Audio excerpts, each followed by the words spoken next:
Bonjour, je m'appelle Édouard Durand, je suis magistrat et je voudrais vous présenter le livre que j'ai écrit et qui s'appelle Violence conjugale et parentalité. Protéger la mère, c'est protéger l'enfant. J'ai exercé les fonctions de juge des enfants et de juge aux affaires familiales, mais aussi de juge au tribunal correctionnel ou dans les cours d'assises. Et l'exercice de ces fonctions m'a conduit à faire un double constat.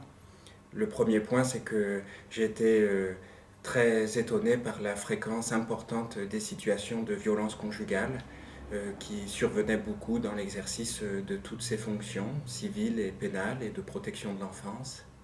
Et l'autre aspect du constat, c'est que j'ai été étonné par un paradoxe, c'est que tout le monde, les professionnels, les citoyens, désapprouvent les violences conjugales, mais que confrontés aux situations individuelles, aux situations réelles des personnes et des familles, nous avons beaucoup de difficultés à trouver un positionnement à la fois juste et efficace pour répondre aux problèmes des violences conjugales.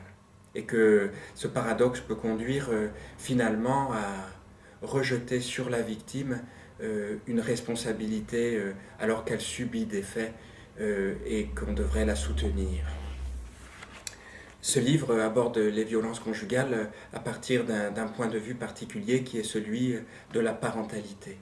Et donc il amène à faire deux observations, deux points de départ. Le premier, c'est en quoi les violences conjugales ont des conséquences, des incidences qui sont graves sur le bien-être et sur le développement des enfants. Et le deuxième point qui est lié, c'est en quoi les violences conjugales nous disent quelque chose de la parentalité, c'est-à-dire de la capacité du père et de la mère à répondre aux besoins fondamentaux de l'enfant dans le contexte des violences conjugales. Évidemment, le sous-titre de ce livre, Protéger la mère, c'est protéger l'enfant, dévoile l'intention qui est la mienne, mon ambition dans ce travail que je vous propose. Protéger la mère, c'est protéger l'enfant, c'est une expression qui est issue d'une phrase d'Ernestine Ronay, qui a bien voulu écrire la préface de ce livre et qui est responsable interministérielle de la lutte contre les violences faites aux femmes, et qui, lorsqu'elle était entendue à l'Assemblée nationale le 12 mai 2009, avait dit à nos représentants « Dès lors qu'elle est protégée, la mère se montre en capacité de protéger ses enfants ». Et cette phrase de départ, ce constat de départ me semble devoir guider toute notre pensée et toute notre action sur les violences conjugales et sur la protection des victimes, de la mère et des enfants.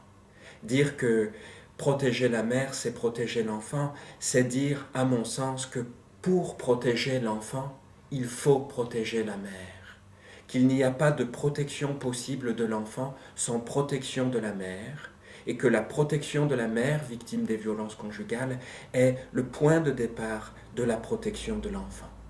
La mère peut protéger l'enfant et c'est à la société qu'il revient de protéger la mère. Ceci m'amène à faire une autre observation, c'est que dans ce livre, il est question de la place des hommes, de la place des femmes et de la place des enfants dans la famille. Bien sûr, les violences conjugales existent dans toutes les configurations de couples, dans les couples hétérosexuels comme dans les couples homosexuels. Mais massivement, les violences conjugales, ce sont les violences de l'homme sur la femme. Et donc, elles viennent nous interroger sur la dimension du genre dans la famille, et plus précisément sur ce que nous pouvons appeler la domination masculine. Bien sûr, je fais référence ici aux travaux de Françoise Héritier. Or, le droit a longtemps et toujours dit des choses sur la place respective des hommes, des femmes et des enfants dans la famille, et aussi sur ce qu'on peut appeler la domination masculine. Parce que, vous le savez, longtemps, le droit de la famille a été gouverné selon le principe de la puissance maritale et paternelle. Et ça n'est qu'en 1938 que la puissance maritale a été abolie et en 1970 que la puissance paternelle a été abolie pour faire place à un régime d'autorité parentale.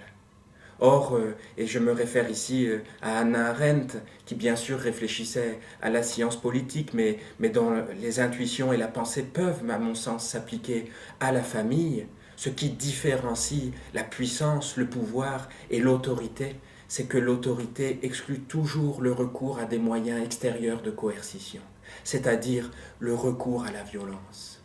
Donc, je vous propose de penser que les violences conjugales viennent perpétuer ce rapport de symétrie et d'asymétrie dans la famille en perpétuant un régime de domination du père, du mari, de l'homme sur la mère, la femme, l'épouse et sur les enfants.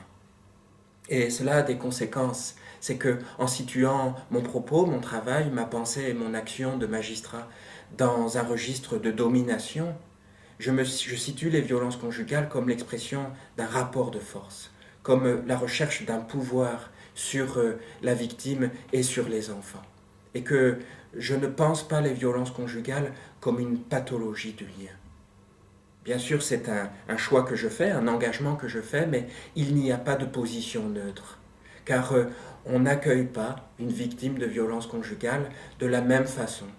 Si l'on pense qu'elle est victime d'un passage à l'acte unilatéral de l'auteur des violences, ou si l'on pense qu'elle participe à une pathologie du lien. Et il est essentiel pour lui envoyer le signal du rapport à la loi et de la transgression de la loi qui a été opérée par la violence, par le passage unilatéral de l'auteur des violences, qu'elle n'est pas dans une pathologie du lien. Et que, en énonçant la transgression de la loi, on peut lui permettre de redevenir sujet de sa propre protection et de la protection de ses enfants.